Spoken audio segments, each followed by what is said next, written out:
In the vast deserts of Egypt, sometime around 524 BCE, an army was swallowed by silence. This was not a small band of raiders or a wandering tribe, but a massive force. Herodotus, the ancient Greek historian, tells us it was 50,000 strong, sent by Cambyses II, the son of Cyrus the Great and the second ruler of the Persian Achaemenid Empire.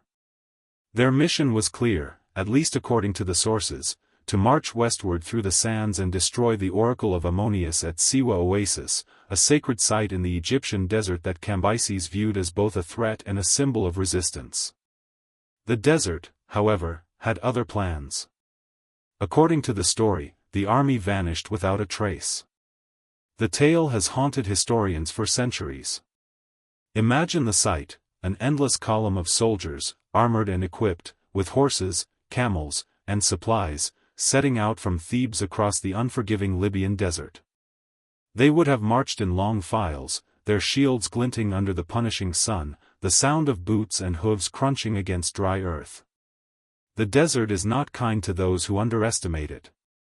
Days stretch into weeks, and without reliable landmarks or enough water, entire columns could easily lose their way. For Herodotus, the explanation was dramatic yet believable in its simplicity. He wrote that after 7 days of marching, when the troops reached a place called the City of Oasis, they camped. The next morning, as they pressed deeper into the desert, a violent sandstorm swept across the land. The wind, he claimed, buried all 50,000 men alive beneath mountains of shifting sand. Not one returned. To modern ears, the story sounds almost mythical, yet the desert is capable of horrors like this. The Libyan desert is infamous for sudden, violent storms where wind can reach hurricane strength, throwing sand with the force of knives. Men caught in such a storm might suffocate, blinded and choking in the storm's fury. Tents collapse, supplies vanish, and even animals panic and scatter. In just a few hours, the traces of life can be buried, and when the storm clears, the land is flat again, as though no one had ever passed through. Archaeologists and desert explorers often note how quickly the desert erases evidence, how fragile life is in such a place. So perhaps Herodotus' version is not impossible. Yet the mystery deepens because evidence has never been conclusive. For centuries, travelers and explorers searched for the remains of Cambyses' army. The desert between the Nile Valley and Siwa Oasis is vast, stretching hundreds of miles with shifting dunes and rocky plateaus. In the late 19th and early 20th centuries, explorers believed they were close, finding fragments of pottery, bones, and weapons. More recently, in the 21st century, a pair of Italian archaeologists, the Castiglione brothers, claimed to have uncovered bronze weapons, arrowheads, and fragments of armor buried in the desert sands. They argued these might have belonged to Cambyses' soldiers. Photographs of half-buried skeletons circulated widely in media outlets, reigniting debate. However, mainstream archaeologists remain cautious. The desert preserves many traces from many eras, and linking the finds definitively to Cambyses' vanished army is still uncertain. Other historians question whether the army ever vanished at all, at least in the way Herodotus described. They point out that Herodotus himself wrote almost a century later and relied on Egyptian informants and hearsay. Was it possible that Cambyses' campaign was exaggerated or that a smaller force disappeared, later mythologized into an entire army? Another theory suggests the army might have been ambushed by hostile desert tribes. An army stretched out across miles of sand is vulnerable, especially if led by guides who could betray them. Local tribes knew the land intimately. Ambushes could scatter the army, and in the desert, to scatter is to die. Starvation and thirst would finish what arrows began. Then there is the possibility of exaggeration. Ancient chroniclers often used numbers symbolically or inflated them for effect. 50,000 may not mean 50,000. Perhaps it was a smaller contingent, a division, or an advance force. To lose a few thousand men in the desert would still be catastrophic, but not unprecedented. By inflating the number, later storytellers could turn a disaster into legend. Regardless of the exact truth, what makes the story so powerful is the imagery of absence. Armies are supposed to be loud, visible, and enduring. They leave campsites, weapons, and scars upon the land. For an army to disappear, leaving no permanent mark, feels almost supernatural. Even in modern times, the idea that thousands of trained men, carrying metal and stone, could leave nothing behind is unnerving. The desert, with its vast emptiness, becomes an accomplice to myth. The story of Cambyses' lost army lingers in part because it is not alone. History is dotted with tales of vanished forces, swallowed by nature, crushed by enemies, or erased by time. The Persian army was perhaps the first great example recorded, but it set the stage for how later generations would interpret similar mysteries. The desert that may have consumed them has not yet given up its secret fully. Perhaps, somewhere beneath the shifting dunes, the skeletons of Cambyses' men still lie, armor rusted, weapons scattered, their final march preserved in silence. And perhaps they will remain hidden, because the desert guards its secrets more jealously than any enemy. As long as the Libyan sands continue to stretch endlessly beneath the sun, the story of Cambyses' vanished army will remain more than just history. It will remain a haunting reminder that even the greatest empires can lose themselves in the emptiness of the world. From this desert silence, we turn to another story, one not of Persia but of Rome, where an entire legion is said to have disappeared into the shadows of northern Britain. The story of Rome's lost Ninth Legion is one of the most enduring mysteries of the ancient world. It is a tale that mixes hard fact with silence in the records, and silence is often louder than words. The Legio IX Hispana was not an obscure unit of the Roman military machine, it was one of its proud, decorated legions, forged in the fires of conquest and battle-hardened in campaigns across Spain and Gaul. By the 1st century CE, this legion had built its reputation under some of Rome's most famous generals, and when it was deployed to Britain, it represented Rome's strength in the farthest reaches of its empire. And yet, sometime in the 2nd century, it vanishes from history, its name erased from military lists and its fate left to speculation. How could such a disciplined, powerful force simply disappear? The first firm mention of the Ninth Legion in Britain comes in the mid-1st century. Records place it there during the bloody rebellion of Boudica in 60 to 61 CE. According to Tacitus, the legion suffered a crushing defeat when it attempted to relieve a Roman settlement attacked by Boudica's warriors. Its commander, Petilius Cerealis, narrowly escaped, but many of his men were slaughtered. Yet the legion survived as an institution. Rome could rebuild units even after catastrophic losses, recruiting fresh soldiers while keeping the name alive. By the early 2nd century, the Ninth was stationed at Eboracum, modern York, guarding Rome's northern frontier against the unconquered tribes of Scotland. It is here that the mystery thickens. At some point after 108 CE, the legion disappears from Rome's official records. It is not mentioned again in inscriptions, military rolls, or imperial chronicles. Unlike other legions that were disbanded, merged, or reassigned, the Ninth simply vanishes.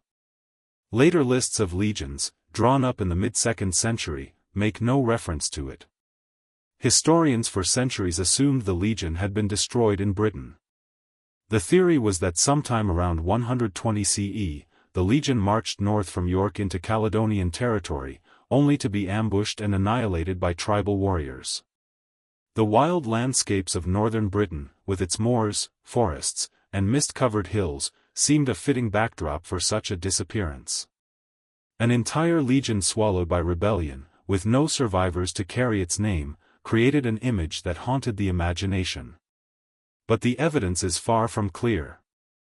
Archaeologists have discovered inscriptions in the Netherlands and along the Rhine that suggest fragments of the Ninth may have served there after 120 CE. If these inscriptions truly belong to the same legion, then the story of their destruction in Britain collapses. Perhaps the Ninth was not annihilated at all but quietly transferred to another frontier, possibly to the east, where wars against the Parthians demanded manpower. Some scholars argue the legion may have met its end not in the foggy hills of Scotland but in the deserts of the Middle East, far from the land where its legend is rooted. the lack of certainty has allowed myth to flourish. The idea of the Ninth Legion disappearing into the mists of Britain captured the imagination of writers, poets, and filmmakers.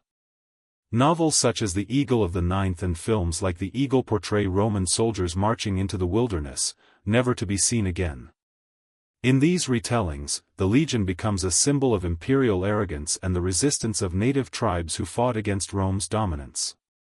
The silence in the official records provides a blank canvas upon which generations have painted their own versions of the story. It is worth remembering that Roman record-keeping, though detailed, was not flawless. Whole decades of military history are filled with gaps, and legions were sometimes disbanded quietly without grand announcements.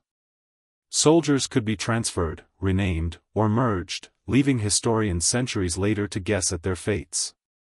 The Ninth may not have disappeared in a single dramatic battle, but faded slowly, its men absorbed into other units until its name simply ceased to exist. In many ways, this slow erasure is even more chilling, the idea that an entire legion, with its banners, traditions, and veterans, could dissolve into administrative obscurity. Yet for the people of Britain, the myth of the Ninth Legion resonates for another reason. It represents the idea that the empire was not invincible. For Rome, projecting an image of unstoppable power was essential. The sudden disappearance of a legion undermined that image, leaving room for local stories of resistance and victory. Oral traditions among the northern tribes may have preserved memories of battles where Roman troops were cut down in droves. Over centuries, these memories could have merged with the story of the Ninth, giving rise to the legend of an army lost forever in Britain's misty wilderness. Archaeology continues to dig for answers. Excavations at York have revealed the fortress where the Ninth was once stationed. Pottery, inscriptions, and barracks foundations all confirm their presence there. Yet beyond that, there is little. No mass graves, no scattered weapons, no burned-out campsites suggesting annihilation. The absence of physical evidence frustrates historians but fuels the legend. Because sometimes the lack of answers is more powerful than certainty. The Ninth Legion's fate reminds us that history is not always a neat record of events. Even in an empire that prided itself on its bureaucracy and discipline, whole stories could vanish. The legion marched, fought, and lived in Britain, but whether it died there, or whether it was scattered to other frontiers, remains unknown. What survives is the myth of disappearance. A disciplined force, trained to fight in tight formation, erased from the record as though swallowed by fog.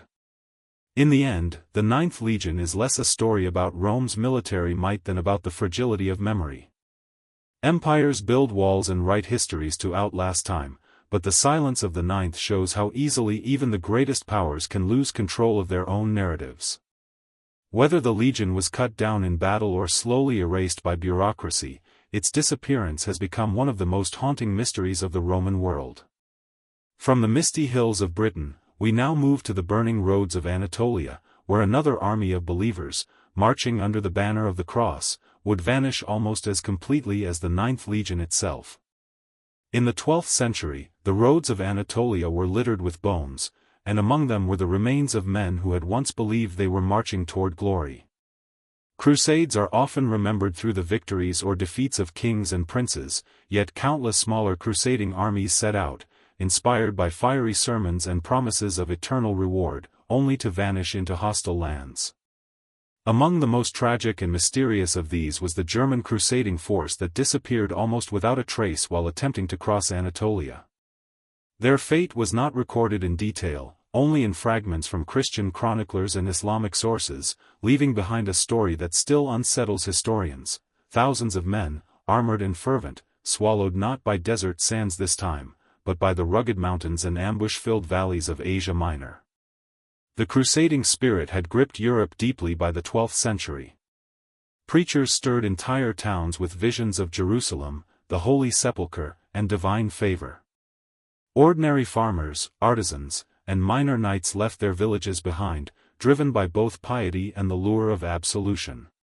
For many Germans, the journey began on home soil with parades of faith, crosses sewn into cloaks, hymns sung at dawn, blessings from priests. The energy was immense, but so too was the lack of preparation. Many of these men were not seasoned campaigners, they were hopeful pilgrims entering one of the most dangerous landscapes of the medieval world. Anatolia was no empty land. It was a crucible where Byzantine authority clashed with Seljuk Turkish power, where the terrain itself fought against intruders.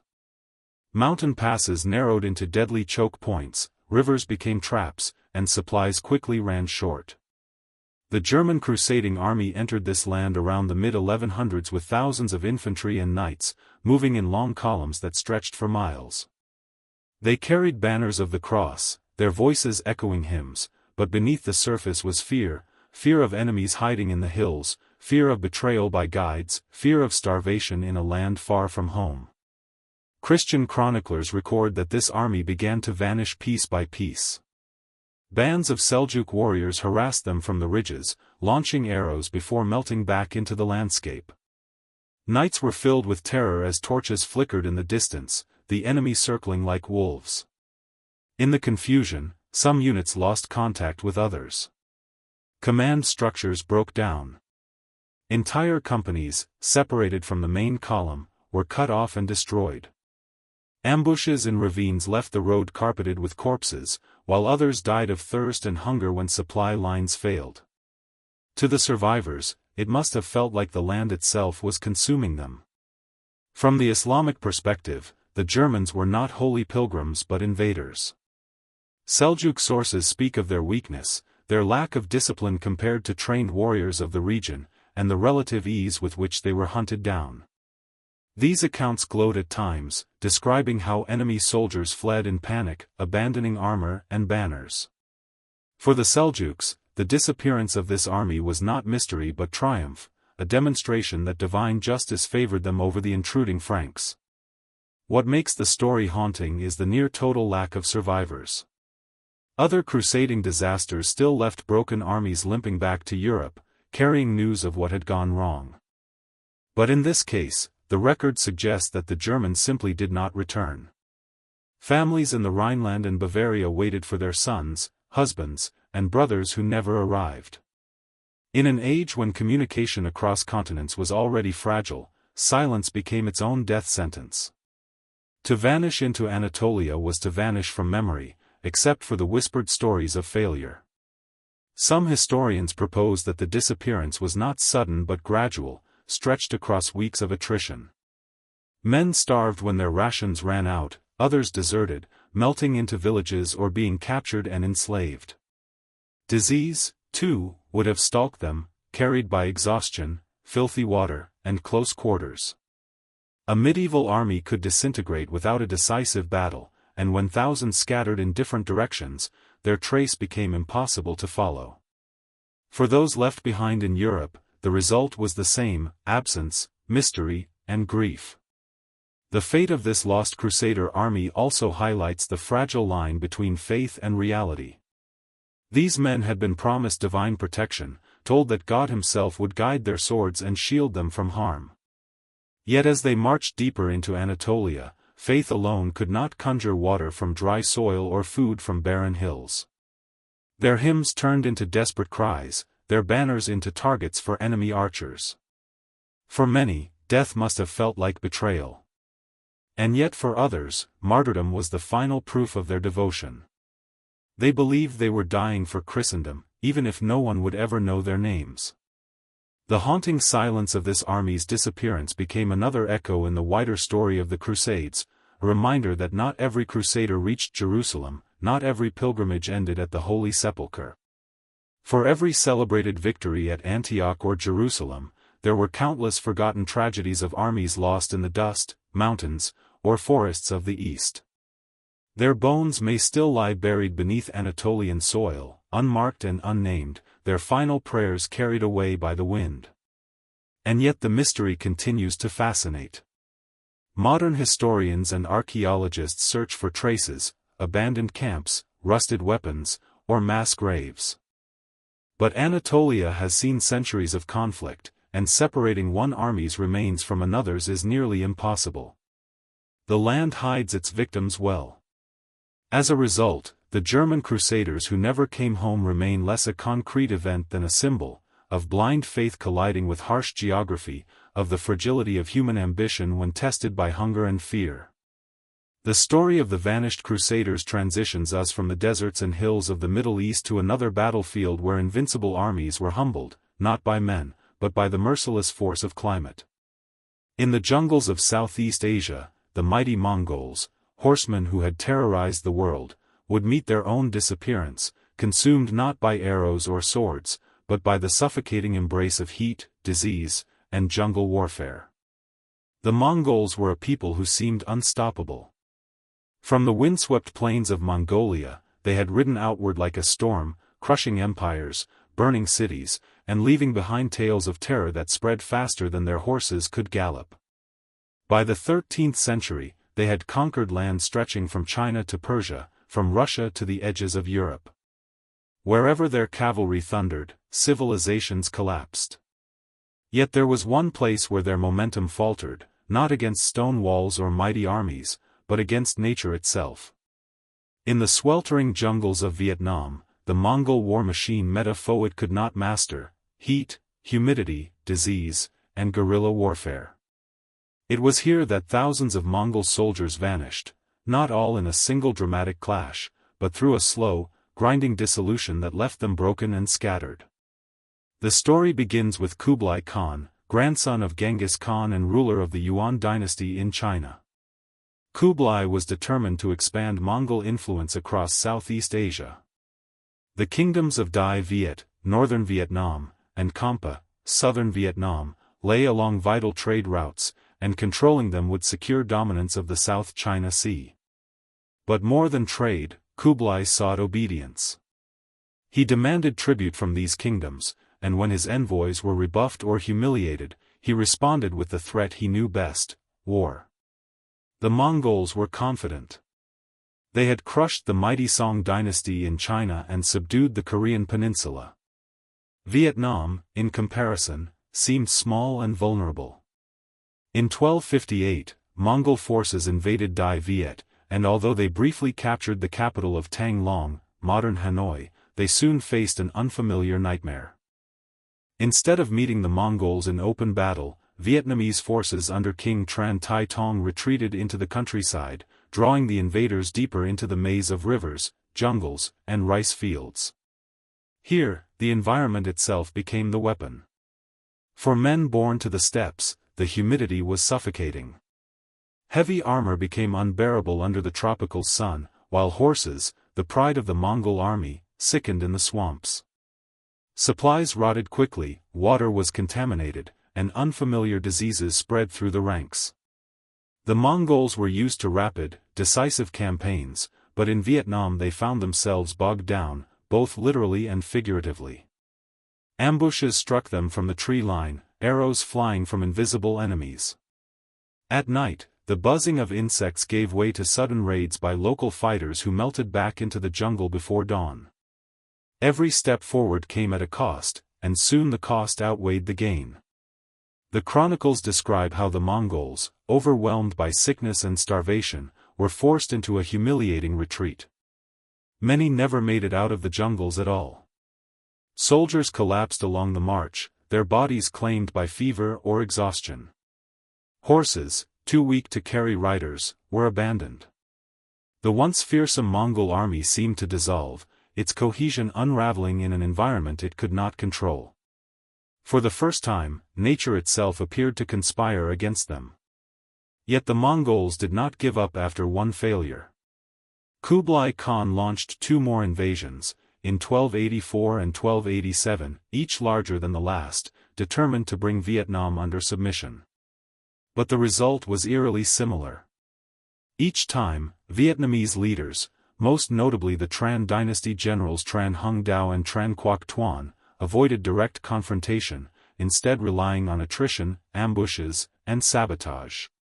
They poisoned wells, destroyed crops, and used their intimate knowledge of rivers and deltas to trap the invaders. One of the most famous episodes came in 1288 at the Battle of Bac Dang, where the Vietnamese planted hidden stakes in the riverbed, timed with the tides, to impale Mongol ships. The fleet was destroyed, and thousands of men drowned or were slaughtered. But beyond these set-piece battles lies the greater mystery of attrition. Contemporary accounts suggest that entire Mongol divisions simply disappeared in the jungles, consumed by the slow grind of disease and guerrilla resistance. Unlike the steppe battles where cavalry charges could decide the day, in Vietnam the Mongols found themselves surrounded by invisible enemies, attacked not by vast armies but by small, relentless groups. Soldiers wandered off in search of food and never returned. Others deserted, attempting to escape back north through treacherous mountains, only to be lost forever. The jungle does not preserve its victims the way a desert might with sand-buried bones. Instead, it reclaims them quickly, vines growing over weapons, floods washing away camps, insects and predators erasing the evidence of once mighty warriors. The psychological toll was immense. Mongol soldiers, trained to believe in their invincibility, now faced an enemy they could not strike down, the climate itself. Fever burned through their camps, leaving men too weak to lift their bows. Supplies dwindled to nothing, and the vaunted organization of their supply trains collapsed in the face of endless rain and impassable terrain. Morale broke. Men who had once followed Genghis Khan's banner into the heart of Europe were reduced to starving wanderers in a foreign land. For every Mongol who fell in battle, dozens more died unseen, their deaths unrecorded except in whispers. In the end, the Mongols were forced to abandon their ambitions in Vietnam. Kublai Khan never succeeded in bringing the region fully under his control, and his dream of Southeast Asian conquest dissolved like mist over a rice field. The vanished Mongol soldiers became a reminder that no empire, however vast, could dominate every landscape. Vietnam's jungles, humid and relentless, proved more formidable than stone walls or steel swords. To this day, historians and archaeologists search for traces of the Mongol presence in Vietnam. A few scattered relics, arrowheads, rusted weapons, fragments of armor, have been found, but the full scale of their losses remains hidden beneath centuries of soil and vegetation. The jungle keeps its secrets well. And so the Mongol expeditions to Vietnam linger as one of history's great contradictions, the fiercest warriors the world had ever seen, undone not by men alone, but by the environment that swallowed them whole. From the suffocating jungles of Southeast Asia, where disease and climate reduced the Mongol war machine to little more than memory, our story now turns to the icy wastelands of Eastern Europe and Russia, where another seemingly invincible army, the Grand Army of Napoleon, would march with grandeur, only to dissolve into spectral silence across the snow, leaving behind one of history's most haunting visions of disappearance. In the summer of 1812, the world watched as the greatest army Europe had ever seen crossed into Russia under the banner of Napoleon Bonaparte. The Grande Armée, as it was called, was a force of over 600,000 men, drawn not only from France but from every corner of Napoleon's empire: Poles, Italians, Germans, Spaniards, Dutch, even reluctant allies pressed into service. It was a patchwork of nations united under Napoleon's ambition, and it seemed unstoppable. The sight of that army on the march was one of sheer awe: endless columns of infantry, cavalry shimmering in armor, artillery rolling like thunder, flags fluttering in the summer breeze.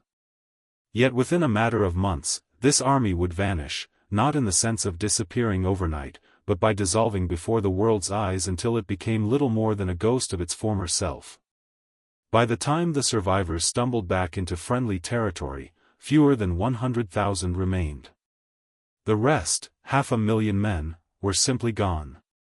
The campaign began with confidence. Napoleon believed that a swift strike deep into Russian territory would force Tsar Alexander I to negotiate. But the Russians refused to fight a decisive battle. Instead, they retreated further and further east, burning villages and crops as they went. This scorched earth policy left the French with nothing to eat, nothing to plunder. Supply lines, stretched thin across hundreds of miles, began to collapse. What was supposed to be a rapid victory turned into a slow, punishing advance through emptiness. The first great test came at Borodino in September 1812. Here, Napoleon's army finally clashed with Russian forces in one of the bloodiest single-day battles of the Napoleonic Wars. Both sides lost tens of thousands of men, but the French claimed the field. Yet the victory was hollow. The Russians retreated in good order, and Moscow lay open, but it was a hollow prize. When Napoleon entered the city, he found it abandoned and burning. Russian citizens had fled, and fires consumed the wooden structures. Napoleon waited for the Tsar to sue for peace, but no message came. The French army sat in the ruins of Moscow, hungry, exposed, and uncertain. Winter was closing in. Napoleon delayed too long, and when he finally ordered the retreat in October, the true horror began. The Russian winter of 1812 was merciless. Temperatures plummeted to -30°C, snow blanketed the land, and icy winds cut through thin uniforms. Soldiers, already weakened by hunger, began to collapse on the march. Horses died by the thousands, their carcasses left on the frozen roads. Without horses, artillery pieces and supply wagons had to be abandoned. The proud Grande Armée, which had entered Russia as a disciplined, glittering machine, now resembled a mob of specters trudging through endless snow.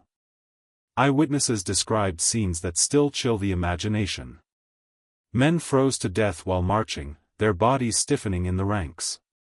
Entire camps became graveyards overnight, the weak never waking from sleep. Wolves followed the retreating army, feeding on the dead and dying. Hunger drove soldiers to desperate measures, eating horseflesh raw, gnawing on leather straps, even reports of cannibalism. The roads were lined with the frozen corpses of men who had once believed they marched in the service of glory. Russian forces shadowed the retreat, striking at weakened columns, capturing stragglers, and harassing the remnants. But in truth, the Russians did not need to fight, the winter was their most powerful ally. Whole units melted away without a single shot fired, erased by frostbite, starvation, and exhaustion. Villages offered no shelter, and those few houses that remained intact were quickly overwhelmed by hundreds of desperate men. Survivors recalled the terrible sound of silence on the march, an army that had once roared with drums, horns, and shouted commands reduced to the dull crunch of boots on snow, broken only by the occasional scream of a man falling behind.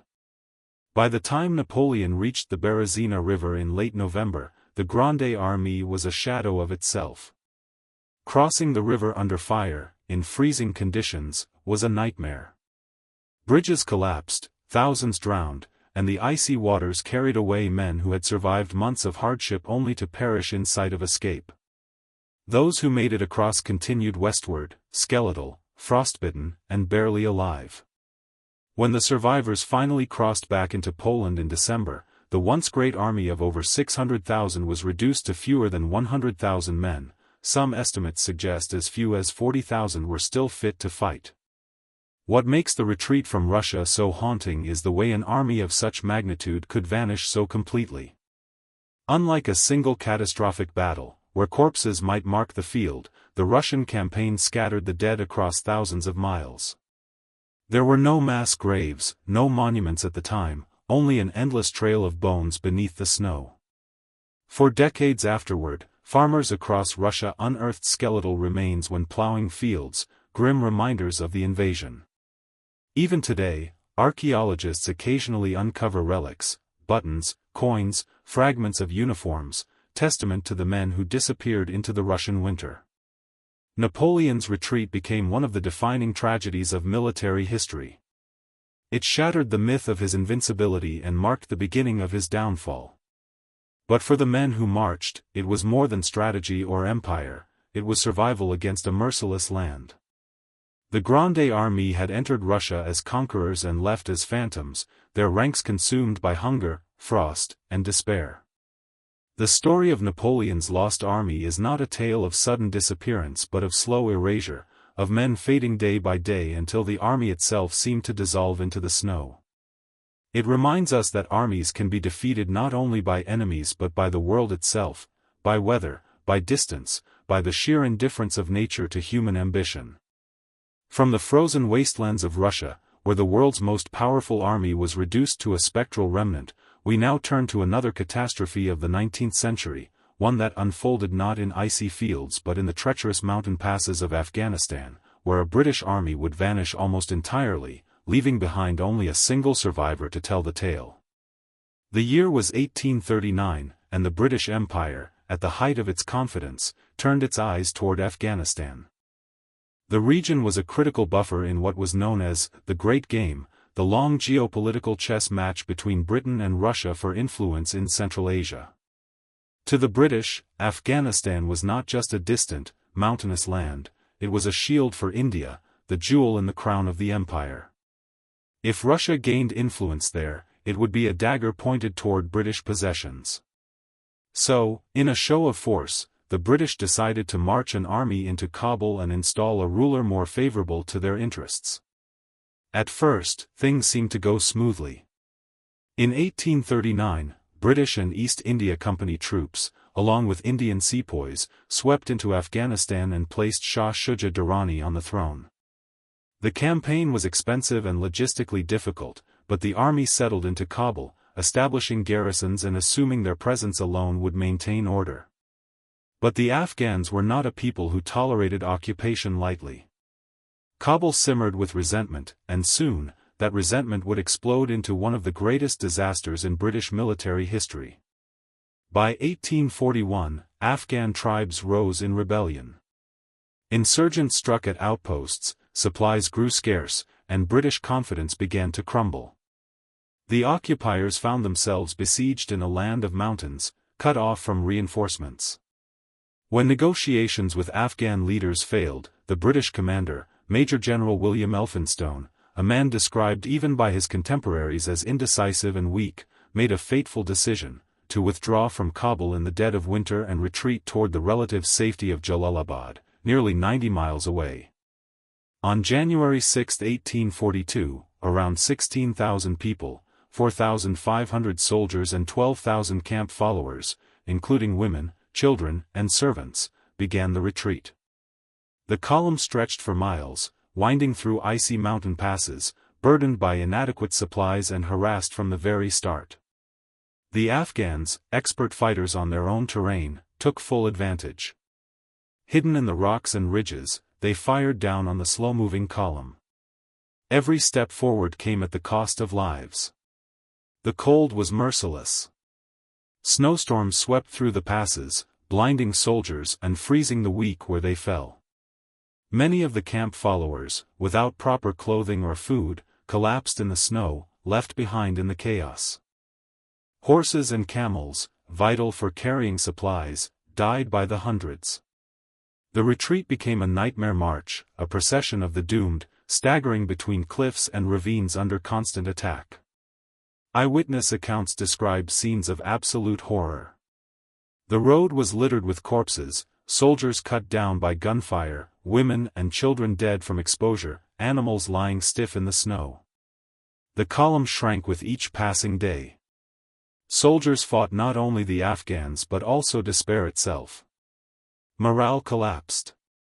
Men abandoned their weapons, hoping only to stumble far enough to see another sunrise. Even as some Afghan leaders promised safe passage in exchange for surrender, ambushes continued. Trust was shattered, and the retreat dissolved into chaos. By the time the survivors reached the Jugdulluk Pass, the army was reduced to fragments. Here, Afghan warriors launched a devastating assault from the cliffs above, raining down fire on the column. Entire units were wiped out in the narrow defile. Few escaped. For the last survivors, there was only one obstacle left, the final stretch to Jalalabad. On January 13, 1842, a lone figure appeared at the gates of Jalalabad. Dr. William Bridden, battered, frostbitten, and half-dead, rode a collapsing pony. Behind him lay the shattered remnants of the once proud British expedition. Of the 16,000 who had left Kabul, he was the only European survivor to reach Jalalabad alive. Some Indian soldiers and camp followers were later released as captives, but in the eyes of the world, it seemed an entire army had been swallowed by the mountains.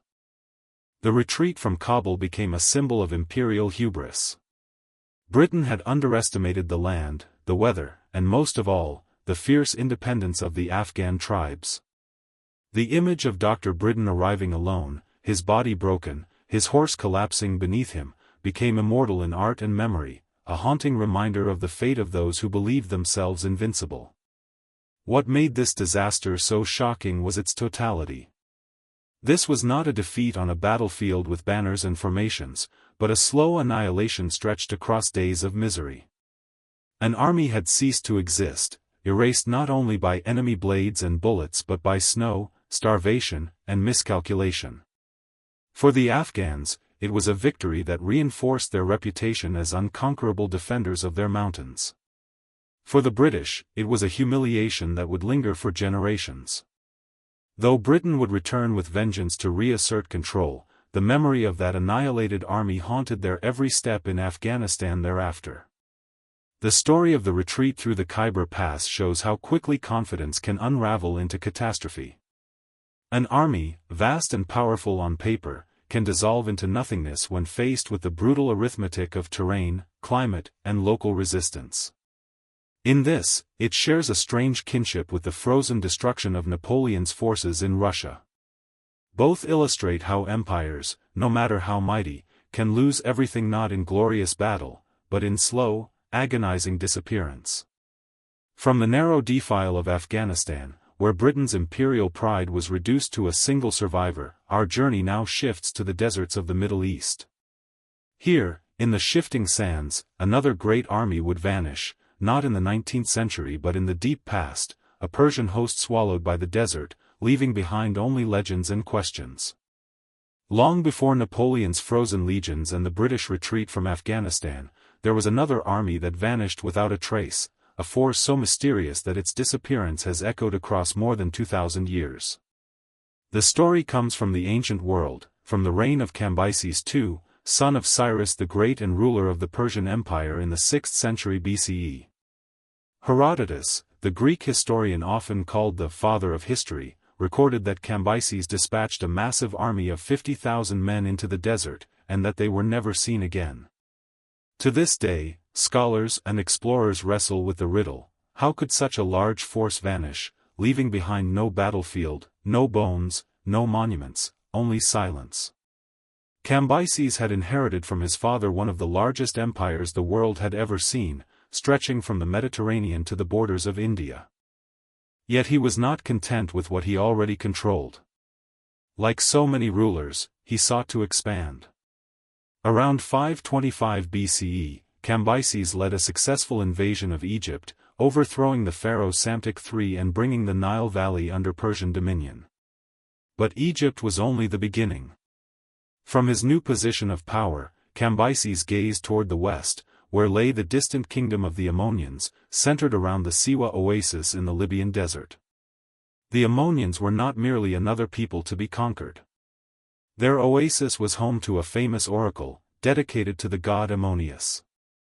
This oracle carried immense prestige, so much so that even Alexander the Great would later travel there to seek divine confirmation of his rule. For Cambyses, controlling this oracle was more than symbolic.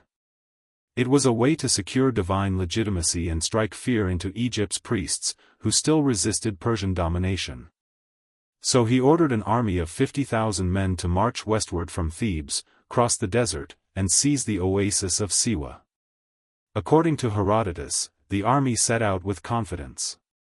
They were well-equipped, hardened soldiers of one of the mightiest empires in history. They crossed the Nile Valley, passed into the sands, and vanished. Herodotus writes that when the soldiers reached the city of Oasis and began to march deeper into the desert, a massive sandstorm struck. Columns of choking dust and wind rolled over them, blotting out the sun. For days, perhaps, they tried to march onward, but the storm did not relent. Finally, the desert itself consumed them, burying men, weapons, and horses beneath shifting dunes. Not one soldier returned to Persia. For centuries, the story has invited both wonder and doubt. Was it merely legend, a tale exaggerated by Herodotus to emphasize the unforgiving nature of Egypt's deserts? Or was there truly an army, tens of thousands strong, that perished in the sands, leaving no trace? The sheer size of the force makes the story difficult to dismiss. Armies leave evidence, weapons, bones, encampments, discarded supplies. And yet, despite modern searches, no definitive remains have been found. Some scholars argue that Herodotus may have misunderstood or embellished events. Perhaps the army was destroyed not by nature but by enemies, desert tribes who ambushed the Persians in the vast emptiness, leaving no survivors to tell the tale. Others suggest the story may be partly true but inflated, maybe a smaller detachment was lost, later magnified into a legendary catastrophe. Still, the image of an entire army swallowed whole by the desert remains one of antiquity's most haunting mysteries. Modern explorers have sought to solve the riddle. In the late 20th and early 21st centuries, several archaeological expeditions scoured the western desert of Egypt, looking for evidence of Cambyses' lost army. Reports occasionally surface of ancient weapons, fragments of pottery, or human remains found in remote dunes, fueling speculation. Yet no definitive proof has emerged. The desert is vast, and shifting sands can conceal secrets for millennia. If 50,000 men truly perished there, the desert has done its work well, erasing all but whispers. The psychological power of this story lies in the imagery. Picture a column of soldiers marching under the blinding sun, shields glinting, water skins running dry, dust rising with every step. The horizon stretches endlessly, no shade, no rivers, only the oppressive weight of heat. And then, as if the desert itself had grown hostile, the wind rises. Sand whips into eyes and throats, turning day into night. Tents collapse, camels panic, men choke and stumble. The column fragments. Voices are lost in the roar. And then, silence. When the storm clears, the desert is smooth once again, featureless, as if the army had never been there. For the Persians, the loss must have been staggering. An empire of such size could recover militarily, but the symbolic blow was immense. Cambyses, who sought to prove his greatness, instead saw his ambition erased by forces beyond his control.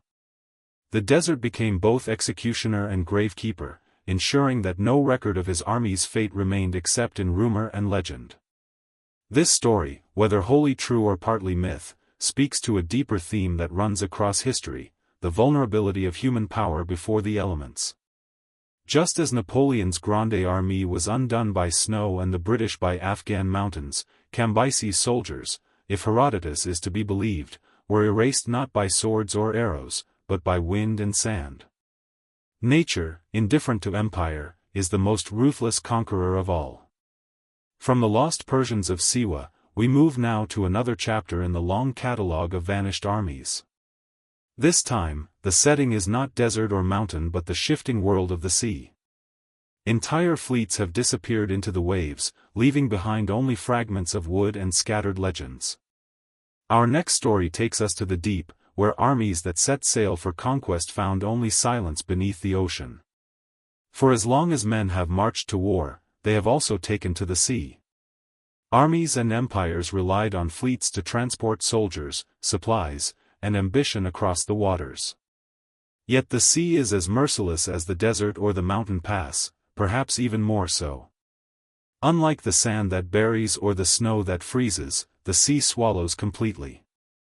When armies vanish into the ocean's depths, they leave behind no trace, no battlefield, no scattered bones, only waves that close over them as if they never existed.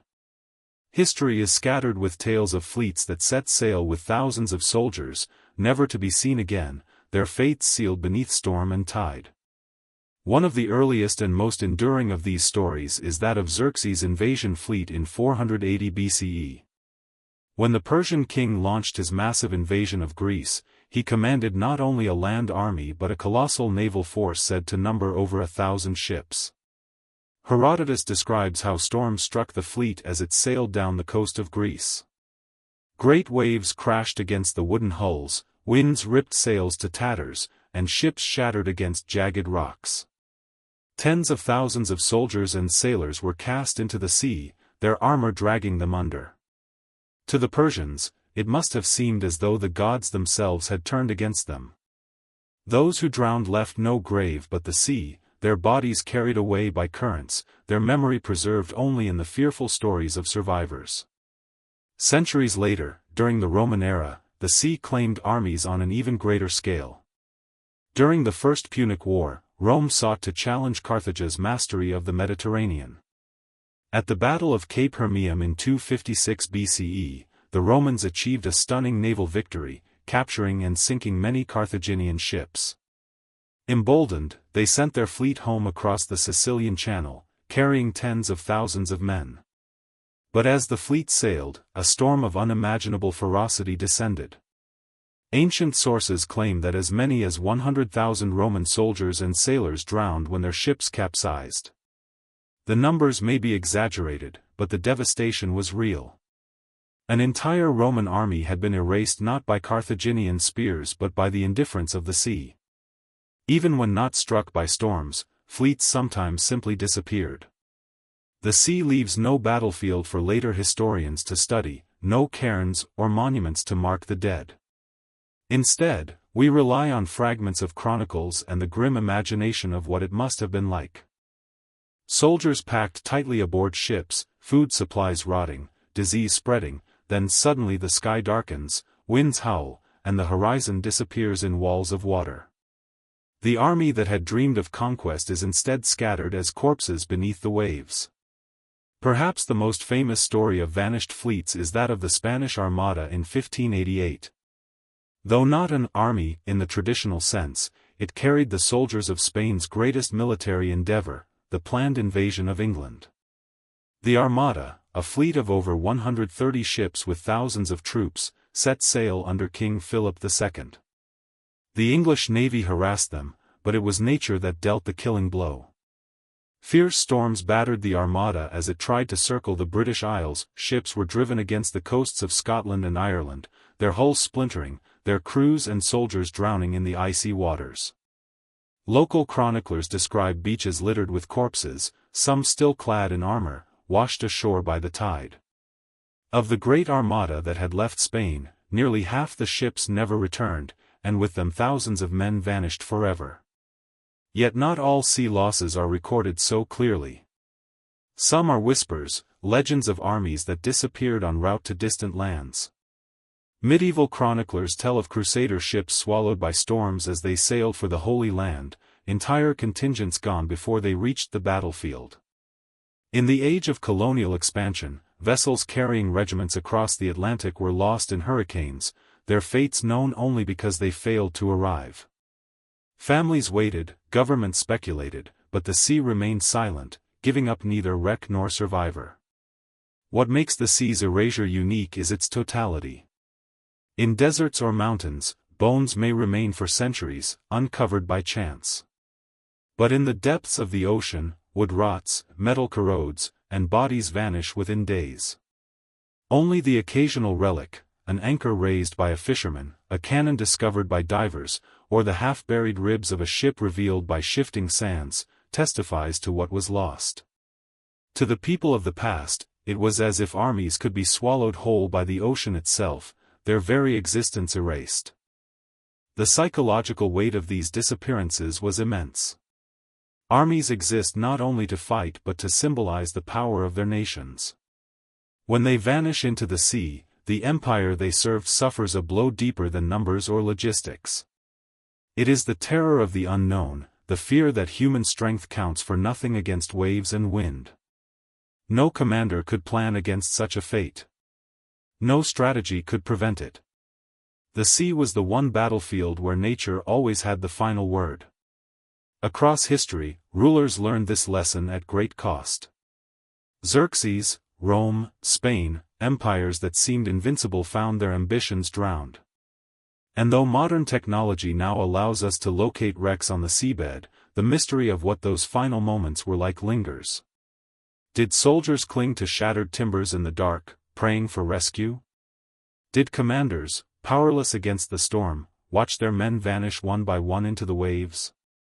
These questions cannot be answered.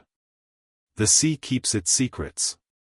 From the shifting deserts that swallowed Cambyses' army to the storm-lashed waves that devoured entire fleets, history reminds us that human ambition often collapses not before an enemy's strength, but before the untamed power of nature. Yet there is another kind of vanishing still to be told, not by storm, snow, or sand, but by the weight of time and memory itself. Our next journey leads us to legends and folklore, where armies did not simply vanish but were said to march still, ghostly hosts wandering across the landscape, reminders of wars that never truly ended. Not every vanished army belongs strictly to the domain of history.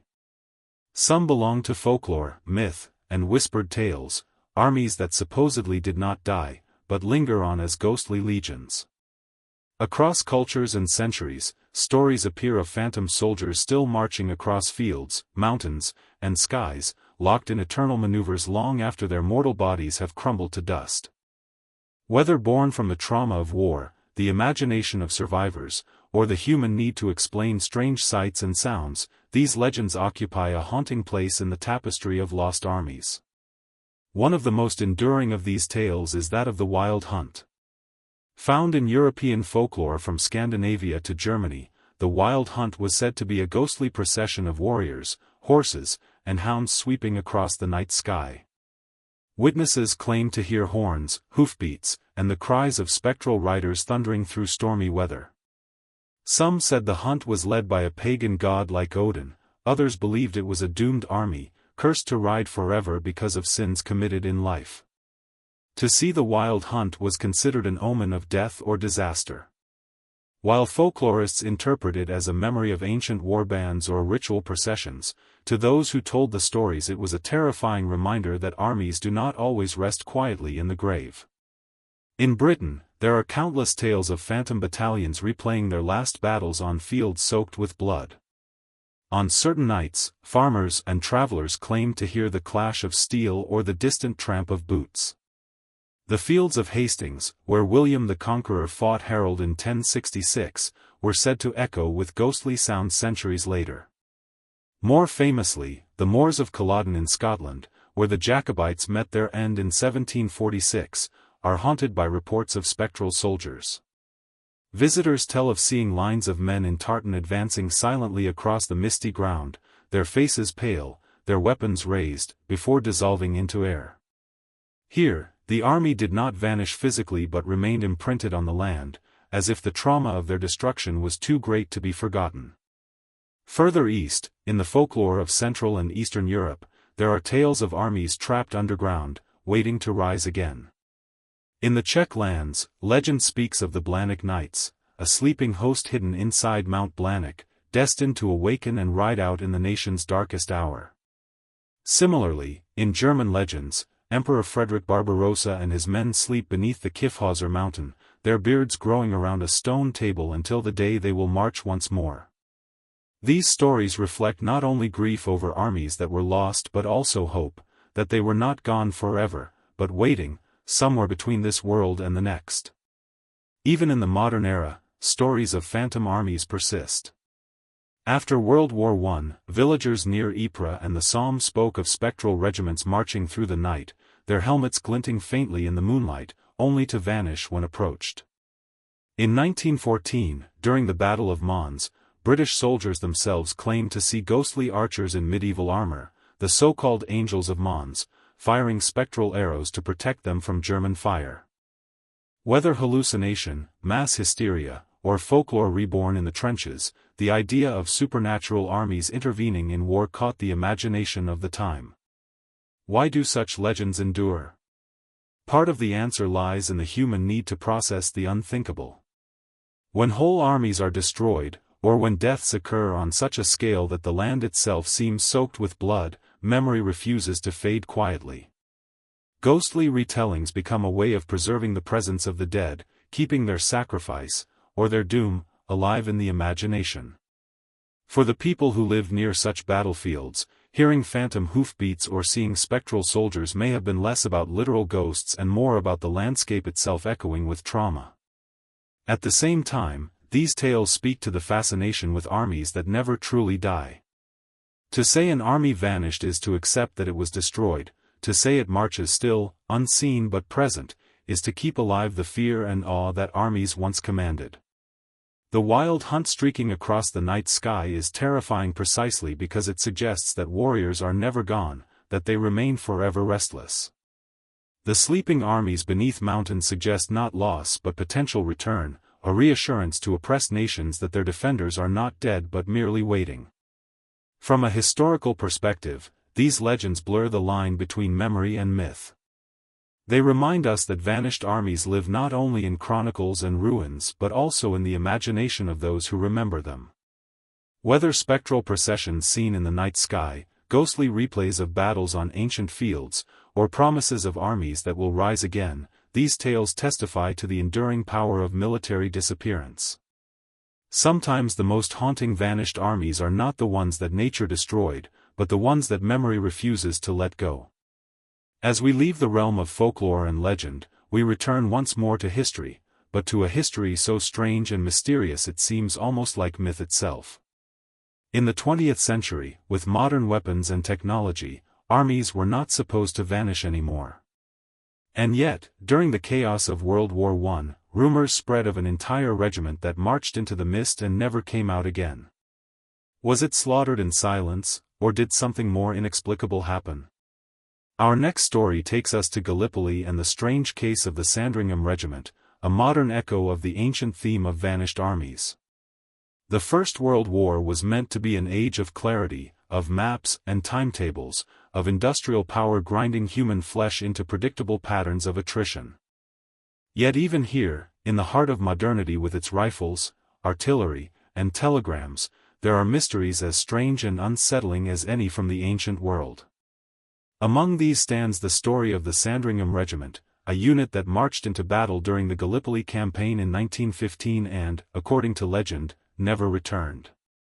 Their disappearance would become one of the most enduring and haunting tales of the war, a 20th-century echo of the vanished armies of legend. The Sandringham Company was not an ordinary regiment. It had been raised from the estates of King George V himself, largely composed of gamekeepers, gardeners, and workers drawn from his royal lands in Norfolk. These men were personally known to the monarch. Many had labored on his property before exchanging their tools for rifles. In August 1915, they were sent to Gallipoli, a campaign already infamous for blood, disease, and failure. The British and their allies sought to knock the Ottoman Empire out of the war by capturing the Dardanelles, but the peninsula became a place where soldiers faced thirst, heat, flies, and constant fire. Into this furnace the Sandringham Company marched, their loyalty to king and country tested on a foreign shore. On August 12, 1915, the regiment was ordered to advance against Turkish positions near Anafarta. According to the official reports, they went forward bravely into the scrubland, pushing across rough terrain under scorching sun. Witnesses said the men marched in good order, disappearing into a patch of smoke or mist that hung low over the battlefield. And then, they were gone. The battle raged on, but the Sandringham men never reappeared. At first, it was assumed they had been cut down and their bodies left in no man's land, or that they had been captured. Yet when the battlefield was searched after the fighting, no trace of them was found. No corpses. No prisoners. Nothing. This inexplicable absence quickly gave rise to stories. Some soldiers swore that they had seen the Sandringham men walk into a strange fog that clung stubbornly to the hills, and that once inside it, the soldiers were swallowed completely. In later retellings, the mist became something more uncanny, a solid wall of cloud that rose from the ground, hovered unnaturally, and then lifted into the sky, taking the regiment with it. Such accounts, often dismissed by historians as confused memories or exaggerated folklore, nonetheless captured the imaginations of all who heard them. A modern army, equipped with bayonets, rifles, and uniforms, had seemingly dissolved into thin air. The mystery deepened when, after the war, attempts were made to recover the bodies of the missing men. A commission combed the fields around Anafarta but found only scattered remains, never enough to account for the entire company. Some were identified, but the numbers fell far short. For families back in Norfolk, the uncertainty was torment. Mothers, wives, and children of the missing refused to believe that their men had simply died unseen. They wrote letters, begged for answers, and clung to rumors that the regiment had been taken prisoner, marched away into the interior of the Ottoman Empire, perhaps still alive. But the Turkish records contained no mention of such captives. Over the years, theories multiplied. Some suggested the men had advanced too far, been surrounded, and massacred in a place where their bodies could not be recovered. Others argued that artillery fire had obliterated them so thoroughly that nothing remained but dust and fragments. Yet these explanations never fully satisfied, for even in the worst battles of Gallipoli, corpses were left strewn across the field. How could more than 200 men vanish without leaving even the grim evidence of their destruction? In the decades that followed, the story of the Sandringham Regiment took on a near-mythic quality. Books and articles framed it as a modern legend, a ghost story of the Great War. Spiritualists claimed the men had been taken by supernatural forces, folded into some other realm. Conspiracy theorists suggested a cover-up, that the men had been sacrificed in a hopeless maneuver and the truth buried to spare royal embarrassment. In Norfolk, where the estates of Sandringham still stood, the tale grew into a kind of folklore, whispered in villages and remembered in family stories as the fate of the king's loyal men who never came home. Even today, the mystery remains unresolved. Archaeologists at Gallipoli have occasionally uncovered remains thought to belong to the Lost Company, but no full accounting has ever been made. Historians agree that the most likely explanation is the simplest: the men were killed in battle and their bodies lost in the confusion of shifting lines, later obliterated by weather, scavengers, or shellfire. Yet the legend of the vanished regiment persists, because it speaks to something deeper than military logistics. It is a story of loyalty betrayed by fate, of ordinary men linked to the crown who walked into the fire of history and were erased. In the end, whether the Sandringham men were annihilated in combat or swallowed by a supernatural cloud, their memory endures precisely because of the mystery. A vanished army in the modern age is an affront to certainty, a reminder that even in an era of maps and machines, human beings can still slip beyond the reach of explanation. The fields of Gallipoli hold their secret still, and the Sandringham Regiment marches on, not in reality but in legend, among the ranks of vanished armies stretching from antiquity to the present. When history turns its gaze to the frozen north, it often finds silence, desolation, and the faintest traces of human endeavor swallowed by snow and ice. For centuries, the polar regions and the frigid expanses of northern Europe and Russia have been both a testing ground and a graveyard for armies and explorers alike. The cold is an enemy that cannot be outflanked, and in its presence, even the strongest empires have faltered. Among these tragedies, three loom large: Napoleon's doomed invasion of Russia, Sir John Franklin's lost Arctic expedition, and the countless other forces swallowed whole by blizzards and frozen seas. Together they form a chilling reminder that nature, in its most merciless form, is the greatest adversary of all.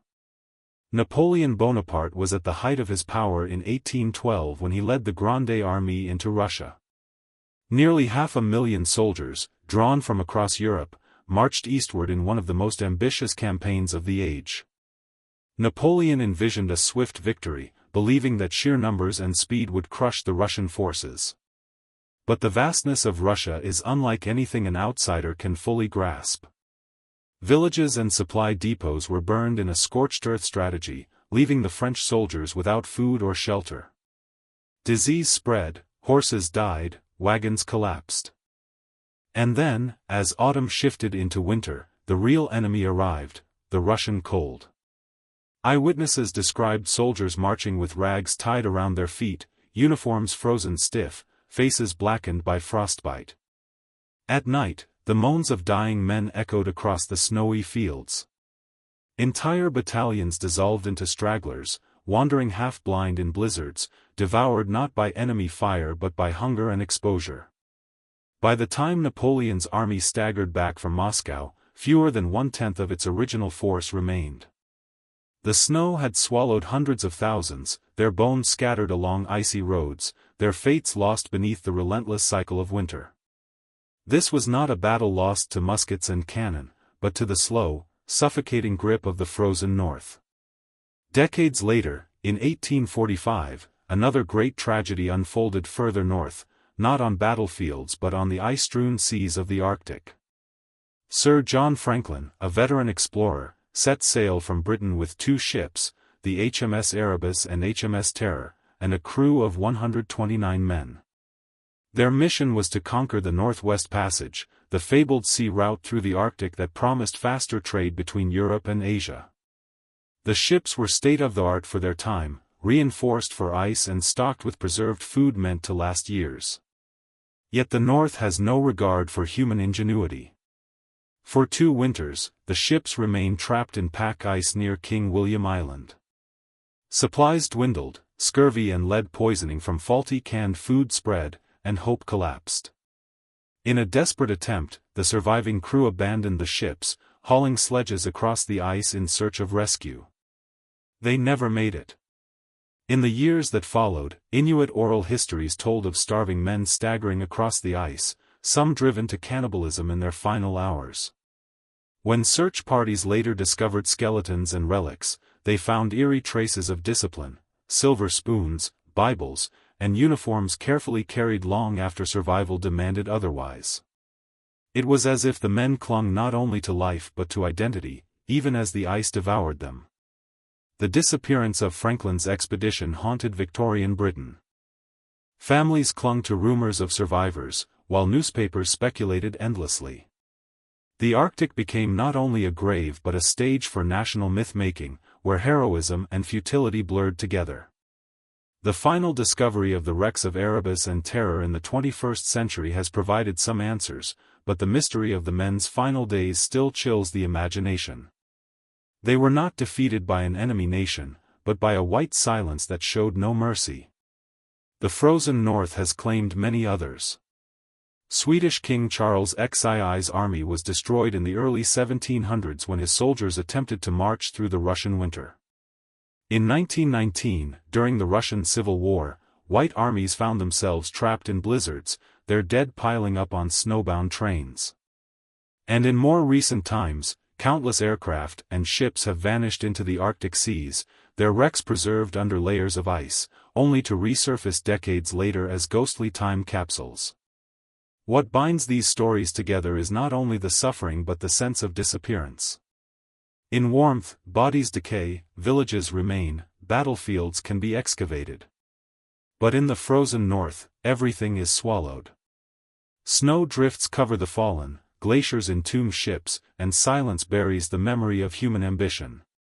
When people vanish in the polar wastes, they often vanish utterly.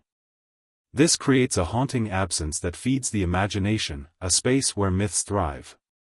Were Napoleon's soldiers truly eaten by wolves, as folklore sometimes insists? Did Franklin's men fall to madness, their relics carried like talismans? Or were they simply undone by cold that no mortal could endure? These northern vanishings remind us that the earth itself can be as hostile as any enemy empire. Armies may conquer cities, explorers may map coasts, but in the end, the cold north writes its own history, a history of disappearance, silence, and bones hidden beneath the snow. For Napoleon's soldiers, for Franklin's sailors, and for countless unnamed victims of blizzards and frozen seas, the final chapter was not written in the annals of glory, but in the ice that still holds them fast.